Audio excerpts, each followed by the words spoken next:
দিতে হবে। আমি নীরবের কাছে চলে আসব। নীরব এবার উত্তর দিবে। এখানে কি বৈষম্য হচ্ছে প্রিয়া? প্রত্যেক আচ্ছা ঠিক আছে।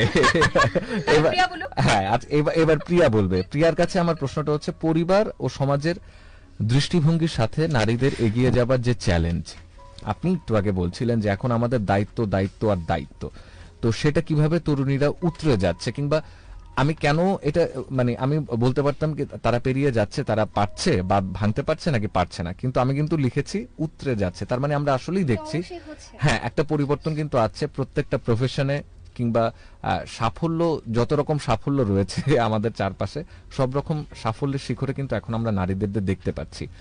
সেই সাথে সেই মমতাময়ী মা কিংবা সেই বোন বলি কিংবা স্ত্রী বলি, তাদের দায়িত্বটাও তারা একেবারে সম্পূর্ণ রূপে করছে। কিন্তু পরিবর্তনটা হচ্ছে, এই চ্যালেঞ্জটা আপনারা কিভাবে উতরে যাচ্ছেন সেটা আপনার দৃষ্টিভঙ্গি থেকে আপনি বলবেন।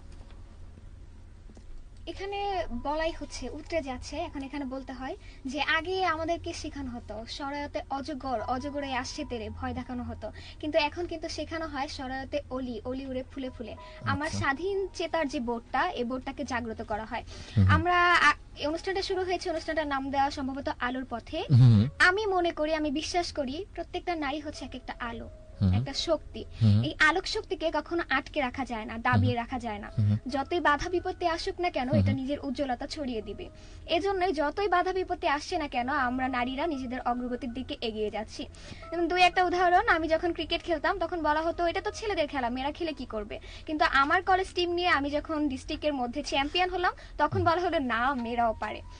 আমি যখন বিতর্ক করতাম বলা হতো মেয়ে মানুষ, বিতর্ক করো, ঝগড়া করো, ঝগড়া করা তো ভালো না, এই মেয়ে তো বিয়ের পরে হাজবেন্ডের সাথেও ঝগড়া করবে। কিন্তু পুরো বিতর্কে আমি যখন বাংলাদেশে গোল্ড মেডেলিস্ট হলাম, তখন বললো না, এমএ তো চাইলে এই দিক দিয়ে ভালো করতে পারে, ও জজ ব্যারিস্টার এসব দিকে ইমপ্রুভ করতে পারে, রাজনীতি ক্ষেত্রেও সে ভালো করতে পারে। এভাবে দেখা যাচ্ছে যে আমরা নিজেরা আমাদের নিজেদের যে কর্মদক্ষতা, সেটা দিয়ে যদি আমরা প্রতিষ্ঠিত হতে পারি, সেই প্রতিষ্ঠিত যখন হব তখন মানুষের দৃষ্টিভঙ্গি চেঞ্জ হয়ে যাবে।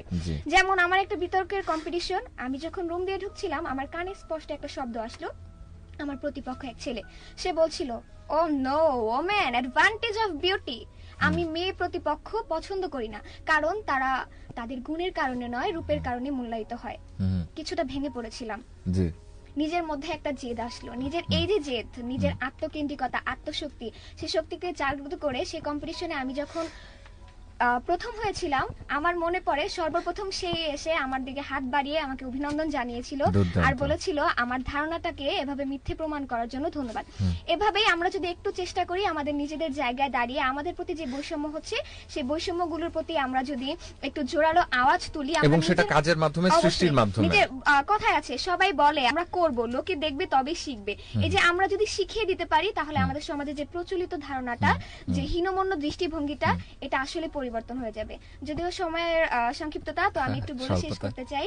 সমবেত মানুষগুলো সাক্ষী থাকুক, না ফোটা কৃষ্ণচূড়ার শুষ্ক ভগ্ন প্রাণের ওই অপ্রস্তুত গোপন মঞ্জুরিগুলো কান পেতে শুনুক। আমি আমার পায়ের তলার পূর্ণ মাটি ছুঁয়ে বলে গেলাম, নারীরা এরা আসলে, এদেরকে হারানোর বা এদেরকে দাবানোর ক্ষমতা প্রকৃতিরও নয়। তাহলে আমি কেন অন্যের ইচ্ছায় চলবো? আমার নিজের জীবনের সিদ্ধান্তগুলো কেন অন্যরাই নিবে?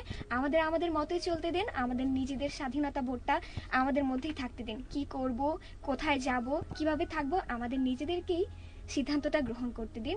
এটাই সমাজের সবার কাছে আমার আবেদন। ধন্যবাদ। অসাধারণ। যদিও এটা স্টেজ না, এখন করতালি দিয়ে এটা স্বাগত জানানো উচিত ছিল। আমি যদি একটু হাততালি দিতে পারতাম। ওকে, আমরা নীরবের কাছে চলে যাব। তবে একটাই আফসোস, প্রিয়ার কথা শুনে যেটা মনে হলো যে প্রকৃতি তো সবকিছু নারীরা নিয়ে গেছে, আলোটা বেঁচে ছিল সেটাও নিয়ে গেল। যেমন এখানে বলা হয়েছে বিষয়টা যে প্রত্যাশা দিয়ে শুরু করা হয়েছে, প্রত্যাশা একটা নারীবাচক শব্দ। আচ্ছা, এখানেও নারীদের অগ্রাধিকারটাই বেশি। হ্যাঁ, সব জায়গায় দখল করেই আছে, আর কি বলবো। এবার নীরব আপনার এবার সরব হবার পালা। আপনার কাছে আমরা আজকের অনুষ্ঠানের একেবারে শেষ প্রশ্নটা আপনার কাছে করছি যে সময়ের সাথে পরিবার ও সমাজের প্রতি তরুণদের দায়িত্ব কি বেড়েছে? আমি একজন তরুণীর দৃষ্টিভঙ্গি আমরা দেখছিলাম যে তার দায়িত্বের জায়গাগুলো কিভাবে সে প্রতিনিয়ত সেটা